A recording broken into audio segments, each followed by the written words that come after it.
வணக்கம். ஒரு நாடு மக்கள் வளர்ச்சியடைய வேண்டுமென்றால் அவர்களிடம் மூட நம்பிக்கை கலக்க வேண்டும், மூட நம்பிக்கையை விட்டு விலக வேண்டும். அதே மாதிரியா பரிணாம வளர்ச்சியை அவர்கள் பெற்றிருக்க வேண்டும், வளர்த்து கொள்ள வேண்டும். இந்த மூட நம்பிக்கை இருந்தாலே வளர்ச்சி இராது, அவருடைய நிலையிலையும் வளர்ச்சி இராது, நாடும் வளர்ச்சி அடையாது. அதே மாதிரியா பரிணாம வளர்ச்சி முக்கியம். இந்த பரிணாம வளர்ச்சி என்னன்னா, அந்த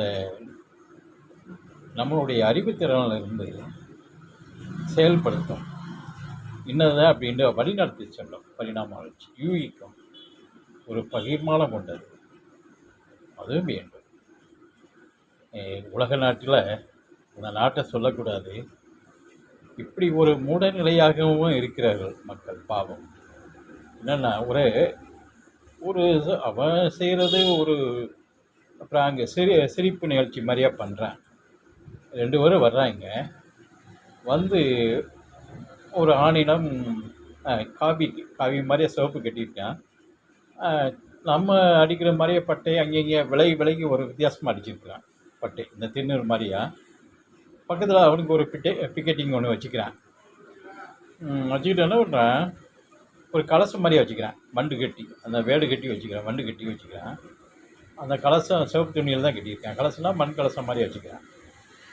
என்னன்னா டக்குன்னு என்ன பண்ணுறான், ஒரு ஆணிடம் போய் அந்த உறுப்பினுடைய நிலையில் அடியை பறிக்கிற மாதிரியே பண்ணிவிட்டு அந்த கூசாவில் போகிறான், அந்த மண் சட்டி களையத்தில்.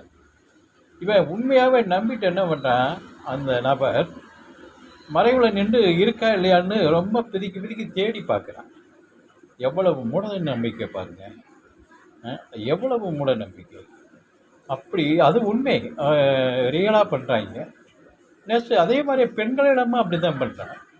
பண்ண உடனே அந்த பெண்கள் என்ன பண்ணுறாங்க, கதறிக்கிட்டு ரொம்ப இருக்கா இல்லையா அப்படி இப்படின்னு ரொம்ப பயந்துக்கிட்டு அவன் எடுத்துக்கிட்டது மாதிரி நினைக்கிறாங்க. புதுசாவில் இருந்து கையிலேருந்து எடுத்து பறிச்சிட்டான் அப்படிங்கிற மாதிரி நினச்சிட்டு தேடி கடைசியில் அதை ஊர்ச்சியப்படுத்திக்கிறாங்க இருக்குன்னு. இதுவும் எவ்வளவு மூட நம்பிக்கை. இன்னமும் மூட நம்பிக்கை அந்த நாடுகளில் இருக்கிறது. ஆனால் நம் நாடு எவ்வளவோ சிறப்பு. மூட நம்பிக்கைங்கிறதை கடந்து கொண்டே இருக்கிறது. கொஞ்சம் இருந்தாலும் அதுவும் கடந்துவிடும். பரிணாம வளர்ச்சி ரொம்ப நிரம்பி விட்டது. அதனால் நமது நாடு